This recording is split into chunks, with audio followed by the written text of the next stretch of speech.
Practice set 5.4 जो दिलेला आहे ना, हा टोटली आपल्याला आयसोसेलस ट्रॅपिजियमवर डिपेंड आहे. मग आयसोसेलस ट्रॅपिजियमचे आपल्याला डेफिनेशन माहीत पाहिजे. आयसोसेलस ट्रॅपिजियमचे जे काही बेस अँगल आहेत, आयसोसेलस ट्रॅपिजियमचे बेस अँगल माहीत पाहिजेत आपल्याला.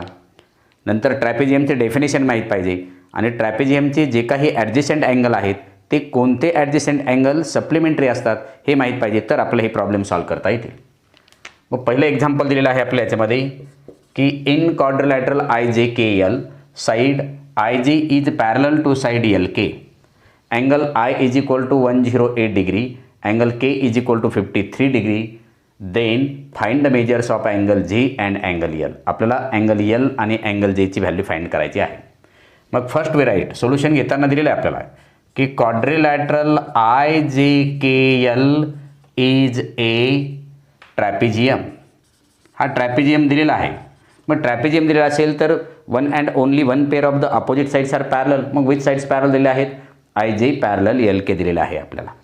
मग आय जे पॅरलल जर एल के दिलेला असेल इज ए ट्रॅपिजियम आणि लाईन साईड जे काय आहे I J parallel side L K, side I J parallel side L K जर दिलेले असतील तर this angle and this angle are supplementary because these angles supplementary angle काय आहेत? Interior angles form by the transversal I L of the side I J and L K. या transversal I एलने I जे आणि L Keshi तयार केलेले angle आहेत कारण या लाईन पॅरल आहेत. जर असं असेल तर angle I plus angle L is equal to 180 degree. इथं म्हणायचं काय म्हणायचे ते interior angles formed by the transversal which transversal I L of the side I J and L K both of them are parallel to each other. आणि मग पॅरलची जर ही ट्रान्सवर्सल घेतली तर angle I and angle L हे supplementary येतील. Interior angles are supplementary. Interior angles form by the transversal I L आणि हे इंटेरियर अँगल्स जे आहेत ते सप्लिमेंटरी असतात पॅरलल लाईनशी related. Interior angles form by the किंवा adjacent angles of the quadrilateral किंवा ट्रॅपिजियम आर सप्लिमेंटरी हे दिलेले आहे आपल्याला. मग then put up the value of the angle I. The value of the angle I is 108 degree plus angle L is equal to 180. Therefore angle L is equal to 180 minus 108 and therefore angle L is equal to 72 degree. हे आपलं माहीत झालं. मग एलचं measurement जर 72 degree असेल तर तुम्ही क्वाड्रिलॅटरलच्या प्रॉपर्टीनी solve करू शकता किंवा हे दोन अँगल आणखी काय आहेत? सप्लिमेंटरी आहेत. Similarly angle J plus angle K is equal to 180. याचं सुद्धा रिझन काय लिहिता येईल? Interior angles are formed by the which transversal by J K transversal of the side L K and I J. Therefore put up the value of the angle K J plus the value of the angle K is given there 53 is equal to 180 degree. Therefore angle J is equal to 180 minus 53 and therefore angle J is equal to, take the subtraction, it will get 10 minus 3 is 7, then carry 1, then 7, then 2, 127 degree. Therefore you can say that angle जे is equal to 127 degree. म्हणजे आपल्याला angle एलची value मिळालेली आहे आणि angle जेची पण value मिळाली आहे. इथं आपल्याला ट्रॅपिजियमच्या प्रॉपर्टीचाच उपयोग करून हे सॉल्व्ह करता आलेलं आहे, डेफिनेशनचा उपयोग करून. The second example is that in quadrilateral ABCD side BC parallel side AD, side AB is congruent to side CD. If angle A is equal to 72 degree, then find the measure of angle B and angle D. हे आपल्याला find करायचे आहेत. आपला असा कुठल्याही क्वाड्रिलॅटरलचा सांगितले नाही की या टाईपचा क्वाड्रिलॅटरल आहे म्हणून. पण with the help of the given information you can suggested that or you can explain that this quadrilateral is a isosceles trapezium because in quadrilateral ABCD side AB is parallel to side BC हे given information मध्ये दिलेलं आहे and side AB is congruent to side CD. Any one pair of the opposite sides of a quadrilateral is congruent, then you can say that it is the trapezium. But in it non-parallel sides are also congruent and the non-parallel side of a trapezium are congruent असतील तर then you can say that it is the isosceles trapezium. आणि म्हणून आपल्याला हा म्हणता येईल सुरुवातीला आयसोसेलस ट्रॅपिझियम आहे असं म्हणता येईल. आणि मग सोल्युशनमध्ये काय सांगता येईल की इन क्वाड्रिलॅटरल ABCD उल्लेख करावा लागेल आपल्याला. In quadrilateral ABCD side BC is parallel to side AD and side AB is congruent to side DC आणि म्हणून म्हणावं लागेल therefore quadrilateral ABCD is an isosceles trapezium म्हणावं लागेल याला आयसोसेलस ट्रॅपिझियम. कारण गिव्हन इन्फॉर्मेशननुसार जर आपल्याला आयसोसेलस ट्रॅपिझियम हा दाखवता आला but you have studied that आपल्याला डिटरमाइन काय करायचं आहे measurement of angle B and D.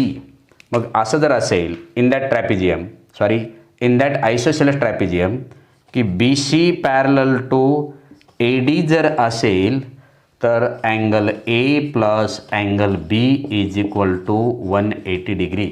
याचं रिझन काय लिहिता येईल 180 डिग्रीचं की angle A plus angle D कारण interior angles of a trapezium किंवा याला काय म्हणता येईल adjacent angles of the trapezium are supplementary म्हणता येईल. इथं लिहिता येईल आपल्याला हा अँगल आणि हा angle interior angles of a trapezium isosceles trapezium किंवा ट्रॅपिझियम म्हटलं तरी चालेल trapezium are supplementary interior angles of a trapezium are supplementary interior angles A and B हे कारण ह्या दोन साईड पॅरल आहेत म्हणून हे interior angle supplementary.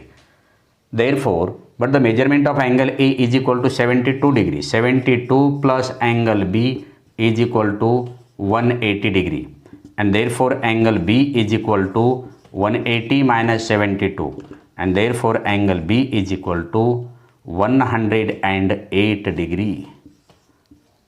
This is the measurement of angle B. याचं मेजरमेंट किती आलेलं आहे 108 डिग्री आलेलं आहे. पण आत्ताच आपण एक थेरम अभ्यासलेला आहे की quadrilateral ABCD is an isosceles trapezium असेल तर त्याचे बेस अँगल कॉन्ग्रुएंट असतात but angle A is congruent to equal to angle D. याचं रिझन लिहायचं याचं रिझन काय लिहिणार base angles of an isosceles trapezium are equal. You have studied it म्हणून तर मी त्या थेरमचं प्रूफ दिलेलं आहे. मग angle A is equal to angle D असेल बट अँगल Dचं मेजरमेंट Aचं मेजरमेंट आहे आपल्याला माहिती की 72 degree A is equal to angle D and therefore you can say that angle D is equal to 72 degree. म्हणजे हे दोन्हीही आपल्याला फाइंड करता आलेलं आहे.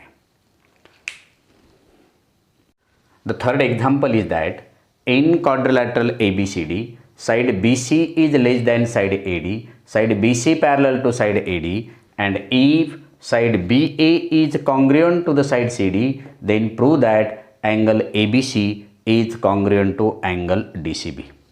हे प्रूव्ह करायचं आहे आपल्याला.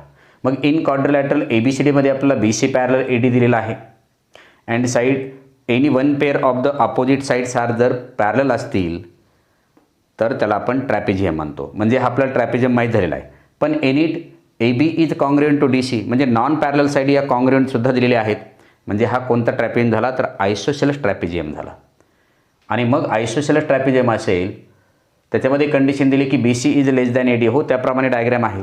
आणि मग प्रूव्ह दॅट अँगल ABC हा अँगल आणि हा अँगल आपल्याला कॉन्ग्रुएंट दाखवायचा. जसं की आपण हे बेस अँगल कॉन्ग्रुएंट दाखवले तसे अप्परची सुद्धा अँगल आपल्याला कॉन्ग्रुएंट दाखवावे लागतील. आणि म्हणून प्रूफमध्ये सुरुवातीला लिहा की in quadrilateral ABCD in quadrilateral ABCD, side BC parallel to side AD and side BA is congruent to side CD. Therefore, quadrilateral ABCD is an isosceles ट्रॅपिझियम. तर आपण काय म्हणणार, आयसोसेलस ट्रॅपिझियम म्हणणार, कारण इन्फॉर्मेशननुसार हा आपल्याला आयसोसेलस ट्रॅपिझियम दाखवता आलेला आहे. मग line side AD and side BC are parallel to each other. Side BC parallel to side AD हे दिलेलं जर असेल, हे कुठून दिलं आपल्याला, हे गिव्हनमध्ये दिलेलं आहे. तर त्याच्याशी रिलेट असलेला हा अँगल आणि हा अँगल काय, इंटेरियर अँगल आर सप्लिमेंटरी येतील. मग इंटेरियर अँगल सप्लिमेंटरी दाखवण्याच्या इंटेरियर अँगल सप्लिमेंटरी ही पेअरसुद्धा सप्लिमेंटरी येईल. Therefore you can say that आपल्याला हे दोन अँगल कॉन्ग्रुएंट दाखवायचे. तर मी 3 अक्षराच्या ऐवजी फक्त एकाच अक्षराने लिहितो की angle A plus angle B is equal to 180 degree. या अँगलचं मेजरमेंट आणि या अँगलच्या मेजरमेंटची ॲडिशन केली तर 180 येईल, कारण हे काय आहेत, interior angles form by the transversal AB of the side AD and BC. इथं लिहू शकतो मी adjacent angles of a trapezium ABCD are supplementary. याच्याऐवजी आपण ॲडजेसंट हे पण घेऊ शकतो, पण तसं नाही. आपल्याला adjacent angle of a quadrilateral ABCD are supplementary, किंवा याच्याऐवजी आपल्याला परफेक्ट रिलेशन घेता येईल की ह्या जर 2 लाईन पॅरल असतील तर अँगल A आणि अँगल D काय आहे, सप्लिमेंटरी आहे. हेही रिझन लिहिता येईल. Interior angles formed by the transversal AB हे रिझन लिहिता येईल आपल्याला. त्याला give the imagine equation number 1 म्हणूया आपण. Similarly second pair is that angle C plus angle D is equal to 180 degree. Give the imagine equation number 2. याचं reason same हेच असेल. मग from equation 1 and 2 angle A plus angle B is equal to angle C plus angle D. याचं reason काय लिहिता येईल, from equation 1 and 2 लिहिता येईल. कारण 1 अँड 2च्या राईट साईड इक्वल आहेत, तर लेफ्ट साईडसुद्धा काय येतील, इक्वल येतील. याला give the imagine equation number आपण 3 म्हणूया. But we know that angle A is equal to angle D. याचं रिझन काय लिहिता येईल की अँगल A आणि अँगल D हे आयसोसेलस ट्रॅपिझियमचे बेस अँगल आहेत आणि आपण आत्ताच प्रूफ घेतलेला आहे. याचं रिझन लिहिता येईल, काय लिहिता येईल, base angles of an isosceles trapezium are equal. Base angle of an isosceles trapezium are equal जर असतील तर याला इक्वेशन नंबर मी 4 म्हणतो. मग from equation 3 and 4 at the place of the angle A you can take the angle D. Therefore you can say that angle D plus angle B is equal to angle C plus angle D. Me equation 3 मध्ये angle A च्या ऐवजी value put up केलेली आहे D, आणि म्हणून या angle A च्या ऐवजी इथे मी D लिहिलं, angle B as it is, angle C as it is, angle D as it is. मग लेफ्ट साईडचं D अँगल कॅन्सल होईल, राईट साईडचं D अँगल कॅन्सल होईल, which is remaining. Therefore angle B is congruent to और equal to angle C. पण आपल्याला याच्यामध्ये एक्झाम्पलमध्ये 3 अक्षरांनी angle represent केलेला आहे. Therefore you can say that at the place of the B you can take the angle ABC. There is no change in the value. B काय घेतला आणि angle ABC घेतला काय, B पॉईंट व्हर्टेक्सच्या ठिकाणी angle तयार झालेला आहे. Therefore angle ABC is congruent to angle at the place of the C you can take the angle DCB, कारण याच पॉईंटला तयार झालेला आहे म्हणून there is no change in the value. Therefore angle DCB and hence the proof. म्हणजे हे example solve करत असताना आपल्याला base angles of the isosceles trapezium are congruent हे माहीत असणं आवश्यक आहे. म्हणून तर आपण अगोदर हा आयसोसेलेस ट्रॅपिजियमचे बेस अँगल कॉन्ग्रुएंट असतात हा थेरम घेतलेला आहे. And today stop hair.